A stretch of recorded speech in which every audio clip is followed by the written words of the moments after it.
We're joined by Los Angeles Times immigration reporter Molly O'Toole. She is in Washington. Molly, good to see you. Good to see you, too. So we saw Secretary Nilsson at the border with President Trump as recently as this past Friday. Just explain the timing of her departure. What changed so quickly just over the weekend?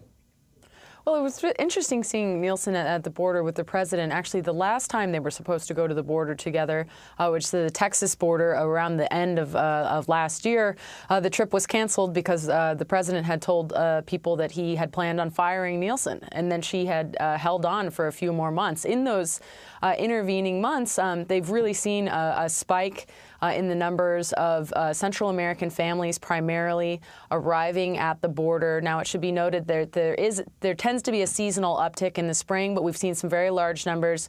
They were planning on announcing this morning, I believe, the March numbers, which they expected to reach above 90,000, close to 100,000 for the month, which would be really quite a high number within the last few decades. And so this is sort of the context. The president has set up his aides to sort of implement these political promises he's made to shut down the border, to block asylum seekers, although they have a legal right to claim asylum once they arrive on U.S. soil. He sort of set them up to fail in some ways with these very difficult to achieve promises based on, bureaucratic obstacles or even U.S. law. And Nilsson found herself in this position of sort of perpetually disappointing the president because these numbers continued to go up. This is the reality of the situation at the border, and probably has to do to a large degree with what seems like a swift change this weekend, but really was a continuation of a pattern between Nilsson and the president. And as you know, Molly, Secretary Nilsson oversaw the controversial zero-tolerance policy that ultimately separated more than 2,700 children from their parents. How else will her legacy be defined? Well, so in many ways, if we look at the pattern between the president and Nilsson, as we've said, where she was berated in cabinet meetings, he was clearly not pleased with her performance, or at least these numbers continuing to rise.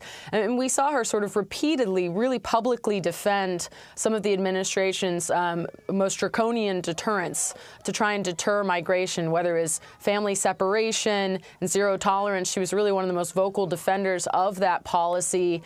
We also saw one of the most sweeping changes that's been sort of quiet in terms of public attention is this quote-unquote, it's really remain in Mexico is how people often refer to it, not the technical name, which is turning around Central American asylum seekers at the border and having them wait in Mexico while their cases are adjudicated in the United States. And that's potentially one of the biggest changes to the U.S. asylum system that Nilsson really spearheaded and has defended. And that's been a couple hundred people so far, but they've talked about expanding it to the entirety of the border. And that'd be a really sweeping historic change for U.S. immigration policy. We were just showing while you were talking, Molly, images of people trying to get across the border and, of course, understanding the legalities that are involved in securing the border here in the United States. You can just imagine what would lead someone to put themselves, their families, in the conditions that we've witnessed time and time again in the hopes for a better life and a better future here in the United States. So the president says, though, that he wants someone even tougher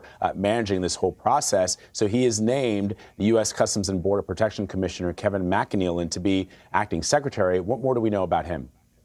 Well, it's an interesting choice because he says he wants to go in a tougher direction, and that would lead you to believe that potentially he wants someone in charge who's really an immigration hardliner.